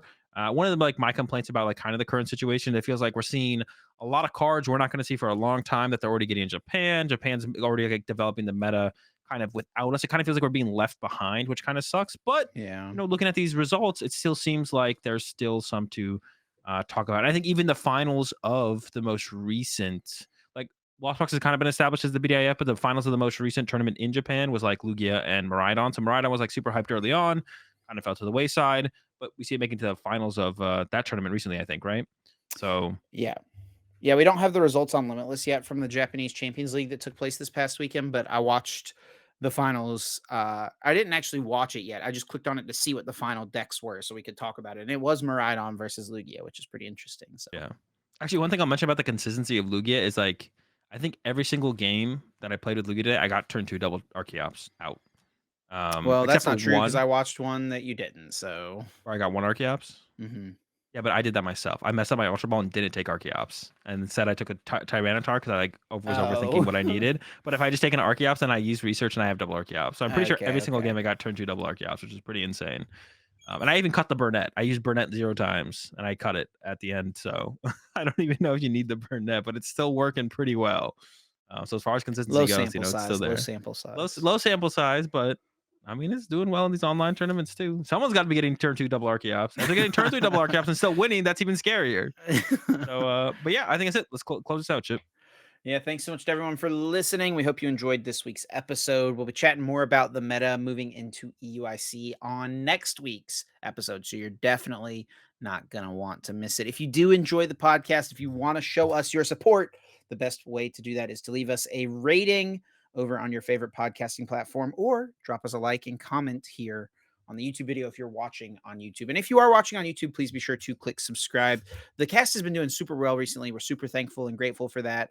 Our episodes have been averaging more and more viewers every single week. But with that, there's a higher percentage of people who watch our videos every week who are not subscribed to the channel. So we'd appreciate you clicking that subscribe button. And if you do want to stay connected with us outside of YouTube and outside of the podcasting platforms, the best place to do that is really going to be over on Twitter. You can follow myself at Chip Ritchie. Azul is at Azul_GG. And you can follow the podcast itself at Uncommon_Energy. Yeah, appreciate the support as always. Good luck to actually there's no tournaments this weekend, so We have a break. Maybe a league challenge, though. Maybe you're good luck playing to in a league everyone challenge this playing. weekend. Are they already starting up right now? Like I this think week? I think they could be scheduled as of April 1st. Okay, so good luck to anyone who might be playing in a challenge. Wouldn't be any cups yet, I guess. Then, right? Anyone playing in a challenge potentially this weekend, and then we'll catch y'all back. Hopefully, normal schedule. We'll see. Hopefully, because I'm gonna be in London pretty soon, and Chip won't be. So, but hopefully, we'll be back to the normal schedule next week, Tuesday, 7 a.m. Eastern. Catch y'all then. Peace.